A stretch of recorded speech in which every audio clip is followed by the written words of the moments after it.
Bonjour à tous, ici Cyril Cara du blog j'arrête de travailler.fr. Aujourd'hui, je vais vous parler des croyances limitantes liées à l'immobilier. Pour la plupart des gens, l'immobilier c'est acheter sa résidence principale, se lever tous les matins pour payer son crédit, arriver vers la quarantaine, investir éventuellement dans un ou deux studios, et à 65 ans, lorsqu'on a notre immobilier de payer, on profite enfin de sa vie. Ce n'est clairement pas ce schéma-là qui permet de vivre de l'immobilier. Et pourtant, la majorité des gens font ce schéma-là. Pour quelle raison? Première raison, parce qu'ils n'ont pas de connaissances dans l'immobilier.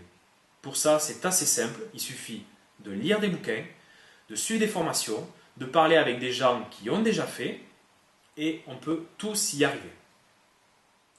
Deuxième point, c'est par rapport à la culture des gens. Les gens reproduisent le même schéma que leurs parents et leurs amis. Donc forcément, ils ne peuvent pas investir dans l'immobilier. Et la troisième chose, c'est que lorsque les gens ont l'idée d'investir dans l'immobilier, ils en parlent à leur entourage qui n'y connaissent absolument rien et leur entourage font tout pour leur en dissuader.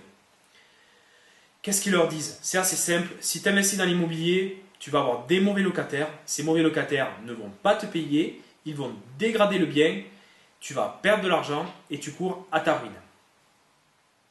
Ça, vous pouvez discuter partout, dans tous les milieux, on parle de ça. Pourtant, c'est assez simple.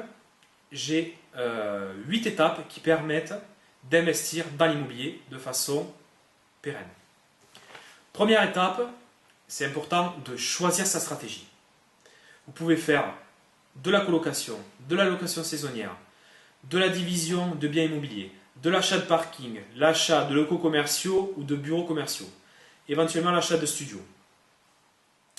Faire de la promotion immobilière. Une fois que vous avez trouvé la stratégie, vous testez et vous connaissez par cœur votre marché.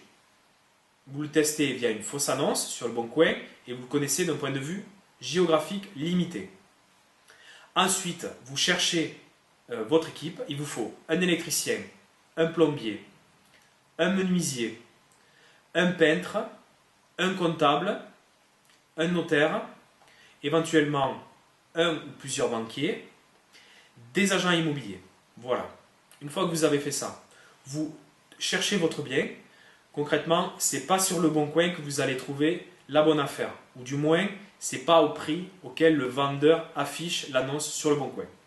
Il vous faut visiter des biens et faire des propositions basses qui correspondent à votre prix auquel vous êtes prêt à acheter le bien. Ensuite, une fois que vous avez trouvé la bonne affaire, vous réalisez des travaux, vous apportez énormément de valeur ajoutée à votre bien, vous le mettez en valeur, ça va vous permettre de sélectionner vos locataires. Et ainsi, une fois que vous avez sélectionné vos locataires, ces locataires ne dégraderont pas votre bien et vous paieront en temps et en heure. Ensuite, vous mettez en place une stratégie pour limiter le temps de gestion immobilière ou éventuellement vous passez par une agence immobilière. Et septième, vous continuez et vous recommencez. Vous allez voir que lorsque vous en avez acheté un et que vous avez réalisé toutes ces étapes, vous n'aurez qu'une seule envie, c'est de continuer. Je peux vous garantir que c'est quelque chose qui est contagieux.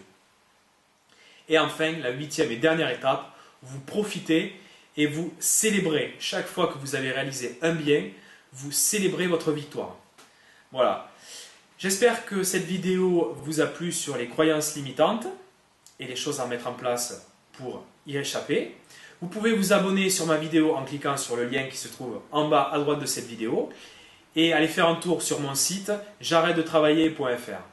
Voilà, je vous dis à bientôt sur une prochaine vidéo. Bye!